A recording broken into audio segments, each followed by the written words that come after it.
technical personal maximum potential versus actual personal maximum potential.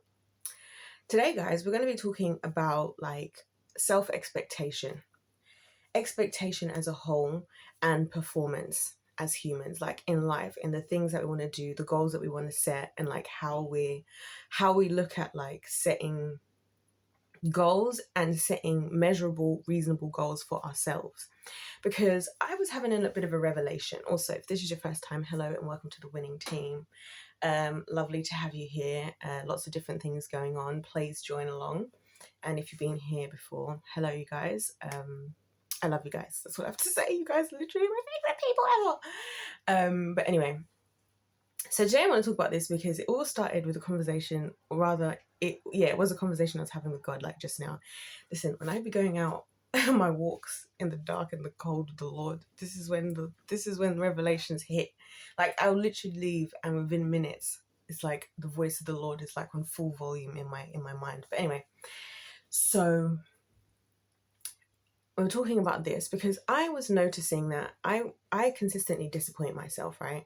And I realized that one of my biggest issues in life, it's not that I have a fear of disappointment, and I think a lot of people assume that about me. I actually more have a greater fear of being a disappointment than I do being disappointed. Because when I look at people from the outside, right, and there's a reason why I'm going to talk about all of this. So just follow with me here, because I think if anybody who's like me out there will really value this kind of like almost scientific way of looking at it. But obviously it doesn't sound scientific yet, but it will in a moment. So just run with me, okay? Because we're talking maximum potential. Maximum potential is something I learned about doing my studying. Obviously, as a scientist, you calculate the maximum potential, but then ... and that's what we're going to talk about. So I was thinking, that when I'm looking at other people, the reason why I don't really feel scared of disappointment from others is because I recognize people are human beings. We all have different ways of, speaking, communicating. We all come from different experiences. We all see the world in a different thing. There are many variables. However, I have realized literally just now, and I feel like I'm not the only person who does this, that obviously I live within myself. So I am aware of what my maximum potential actually is. Like for anybody else, I don't know what their maximum potential is. So even if I feel disappointed, that to me is just a result of the fact that we're all humans and we're all unique, we're all different. People make mistakes, we're all figuring stuff out, right? So you would think I could apply the same to myself. Well, no, because the way I look at it is I live in my body. So I know to some extent, technically what I'm capable of, right? So when we're thinking about maximum potential, or maximum potential energy is usually what we're talking about in terms of science. When you're looking at maximum potential energy, it's like, let's try and put everything together to work out the maximum we can get out of this. Now, for me, my maximum potential is always what I'm always thinking about. And if I'm working anything less than that maximum, what I perceive to be my maximum potential, I feel like a disappointment to myself, let alone anybody else.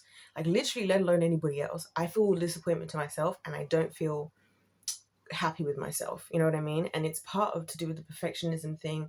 But then also perfectionism isn't really, it's there's a lot of perfectionism is to do with insecurity anyway. So I don't really know if it's so much perfectionism per se, because for me, when it comes to winning, and I do believe this genuinely, I believe that like everybody should everybody's win looks different, everybody's best looks different.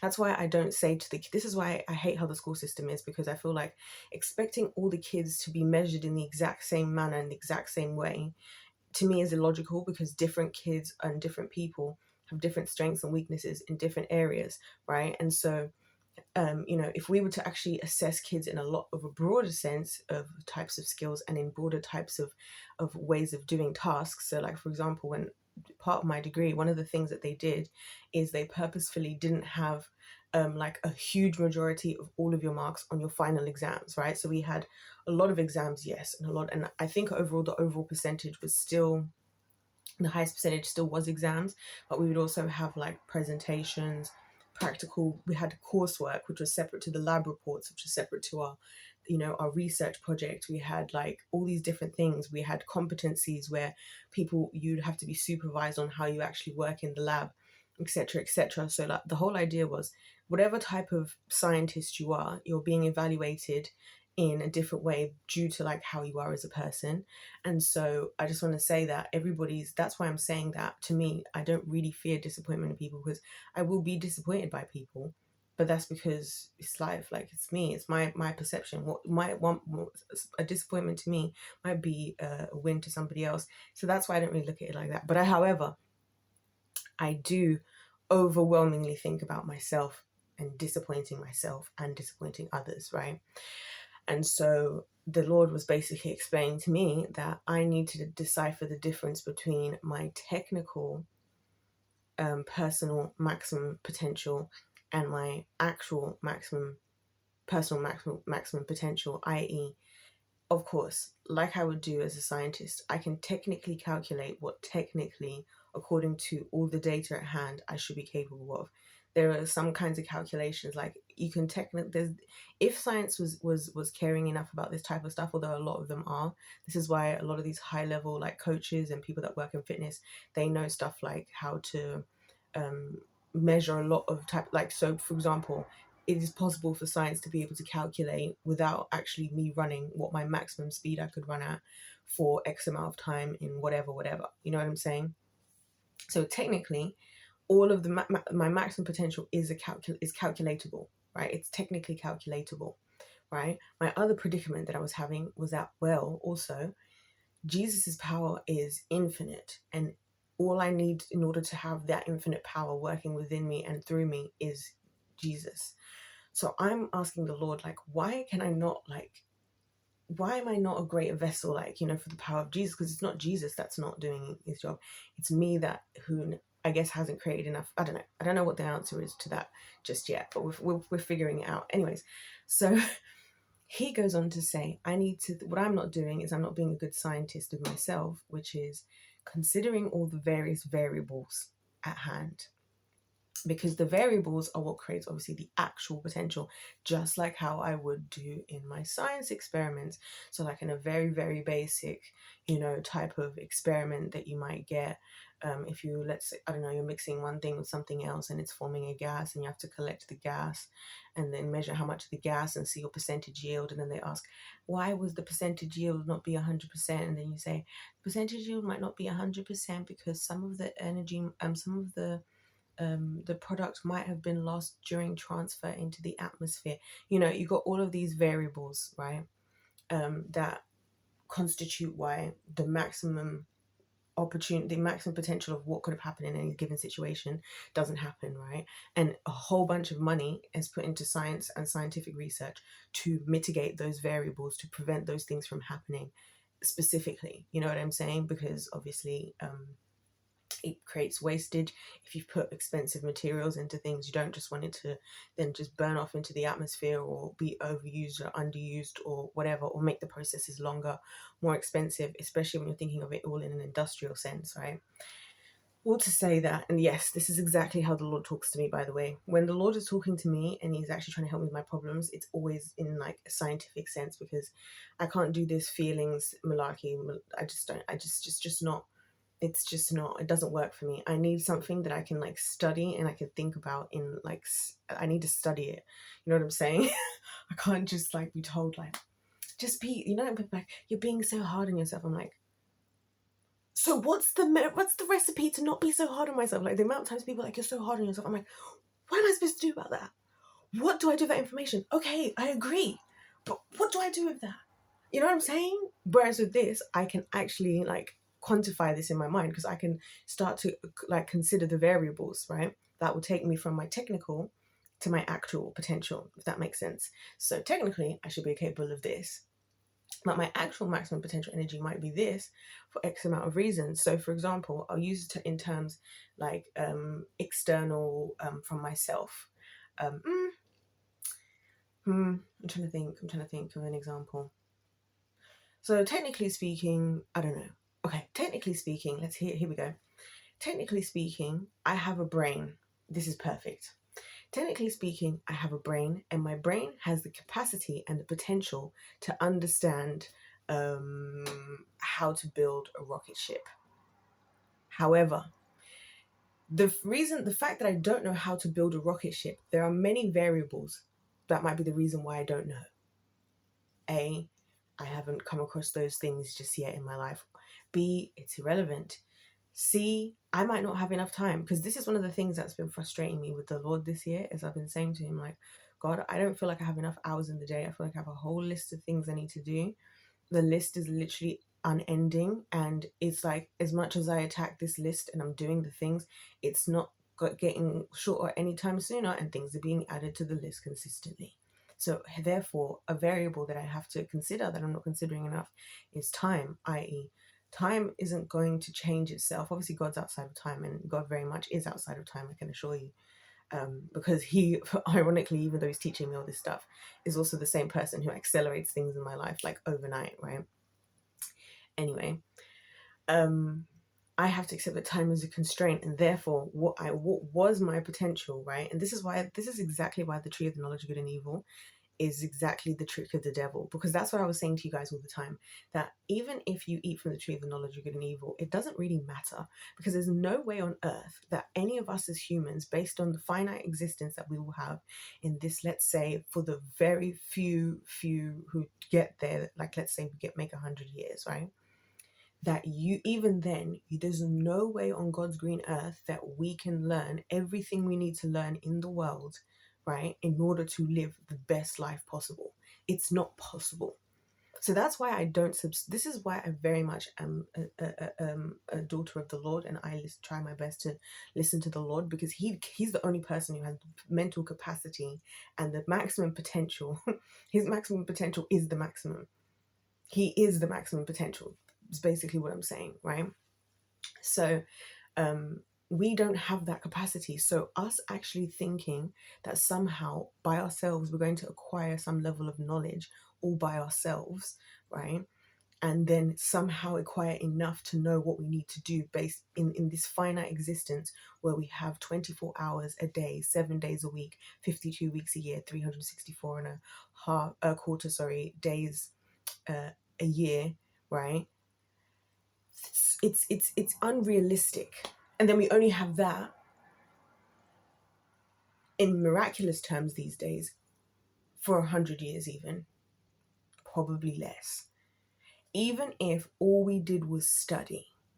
And so this is where my problems with the Lord come, because I'm like, God, I'm trying to understand, where do I find the balance between me studying and looking into and knowing and like growing, and me also like sitting back and submitting to the fact that I can't know what I don't know any sooner than I can know it, and I can't know everything, and I can't be where I need to be, and so we have to take into these things, these variables into account. And that's why I think following the Lord is the most important, because if I have to say anything, the biggest benefit I have to say of following God more than anything is that one of the biggest benefits is that he is the one who always directs my attention. And it's one of the reasons why I like kind of fall back a lot, and I'm really quiet to myself, and it doesn't really make sense to people. And the reason for that is because I find that people in the world have their list of priorities incorrectly. So people will try to, either for themselves and others, prioritize things that in their mind make sense. But God will be telling me that he wants me to do something else. And case in point, time and time again in my life, I'm like, I didn't even know that the Lord was cooking this thing up in the background. Everything I was stressing about was just a big fat waste of time. And God's like, yeah, well, all I asked you to do is this. So why are we getting bogged down with X, Y, Z, and this, that, and the other? And why are we doing this? Well, what did you think? Where did you think you were going with that? Do you see what I'm saying? And so, that's why I love the Lord, because he just directs my attention. It's like, this is what you need to focus on. And it's like, he's like, and it happens to me all the time, because it's like me and him right now. He's like, yeah, I know, and I don't care if the world is on fire right now. I know the world is on fire. Don't worry about that. What I need you to focus on is this.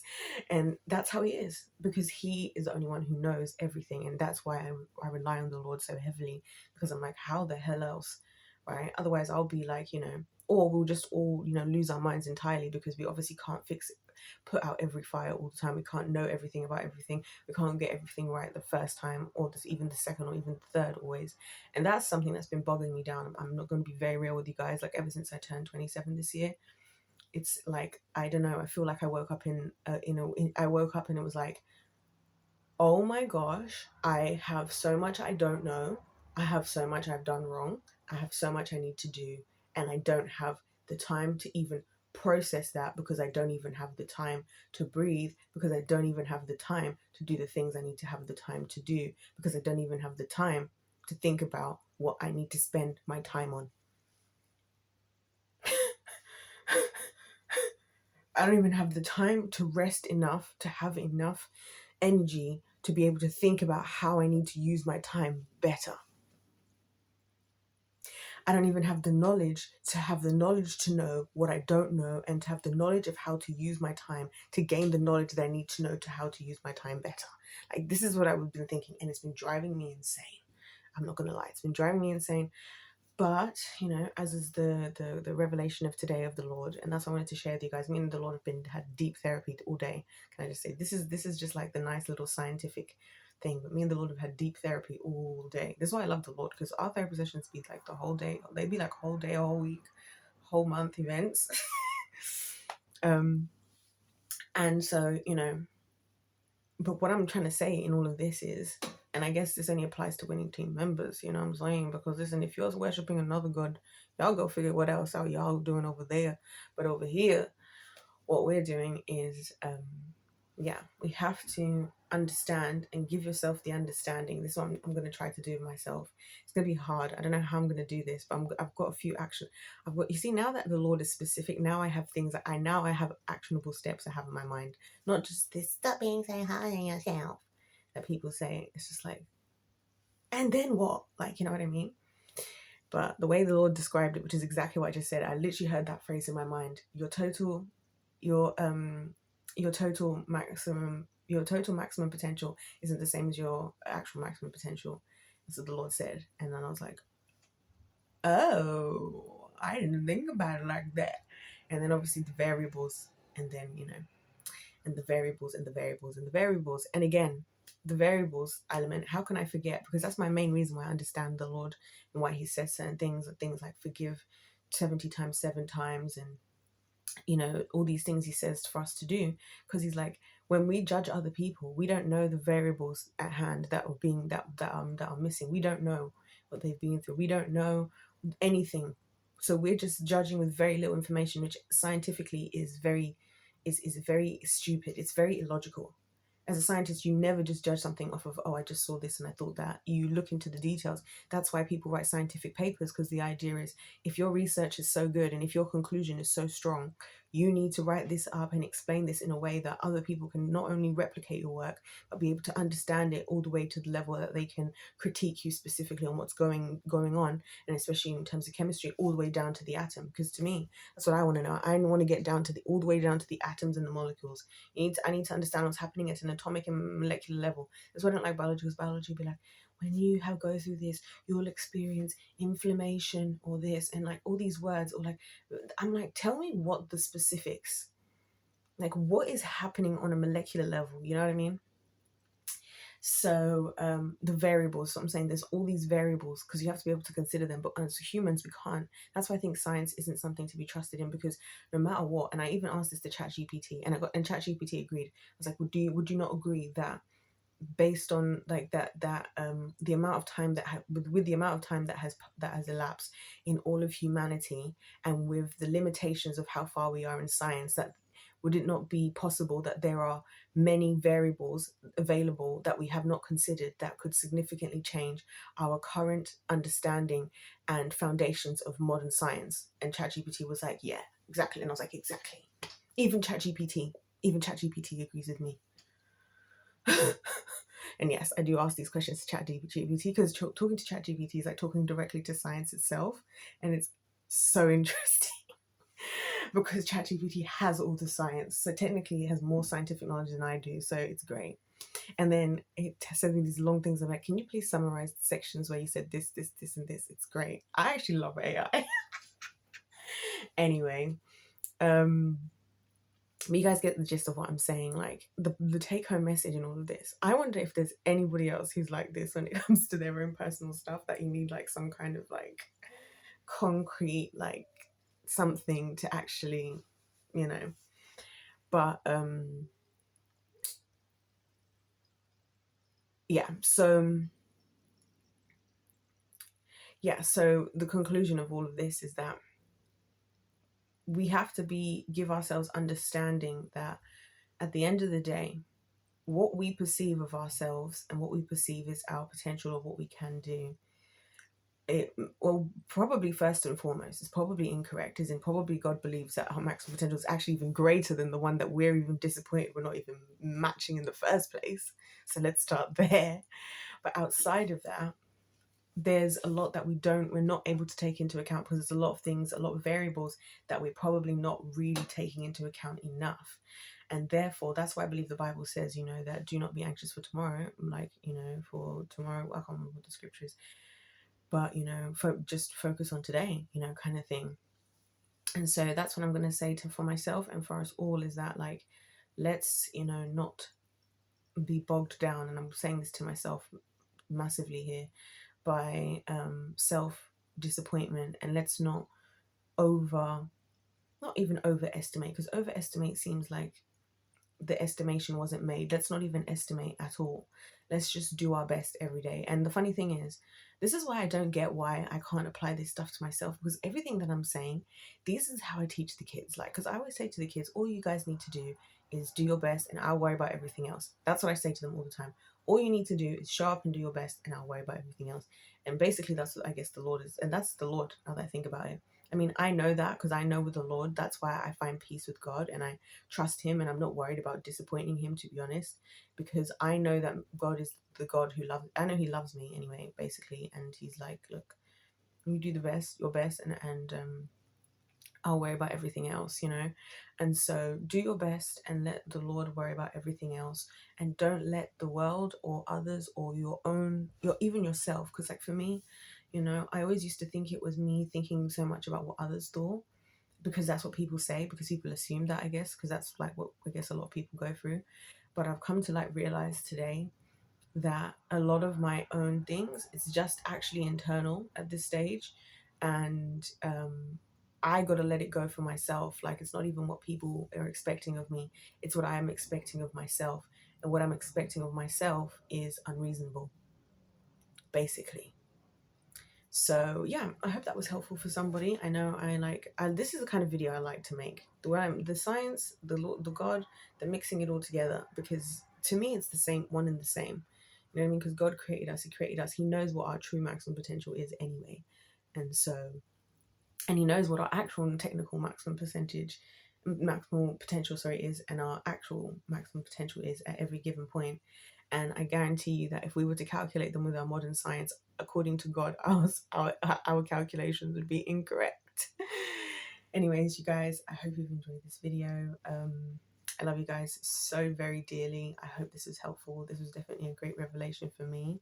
And after I finish these videos, it's the weekend, I'm going to be very much relaxing tomorrow, and just really letting go and letting God.